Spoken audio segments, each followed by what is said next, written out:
বাজার থেকে হাট সব জায়গায় বাড়ছে চাঁদাবাজি, এমন অভিযোগ নিয়ে গণমাধ্যমে সংবাদ প্রকাশ হয়েছে বিভিন্ন সময়। আর এর প্রেক্ষিতে ডিএমপি কমিশনার নিলেন নতুন কোনো পদক্ষেপ। চাঁদাবাজদের তালিকা তৈরি হচ্ছে, 2-3 দিনের মধ্যেই তালিকা ধরে অভিযান শুরু হবে বলেও জানিয়েছেন DMP commissioner Sheikh Mohammad Sajjad Ali.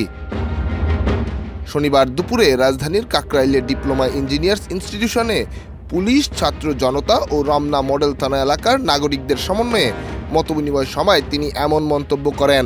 DMP commissioner বলেন, চাঁদাবাজির কারণে নিত্যপণ্যের দাম বৃদ্ধি পাচ্ছে। এ কারণে নিম্ন ও মধ্যবিত্ত শ্রেণীর মানুষের দুর্ভোগ বাড়ছে। চাঁদাবাজি বন্ধ করতে হবে। চাঁদাবাজদের তালিকাও তৈরি করা হচ্ছে। 2-3 দিনের মধ্যে তালিকা ধরে ধরে গ্রেফতার কাজ শুরু হবে। চাঁদাবাজিদের হুঁশিয়ারি দিয়ে ডিএমপি কমিশনার আরও বলেন, কেউ চাঁদাবাজি করবেন না। চাঁদাবাজি করলে কাউকে ছাড় দেওয়া হবে না। ডেস্ক রিপোর্ট, দেশ রূপান্তর।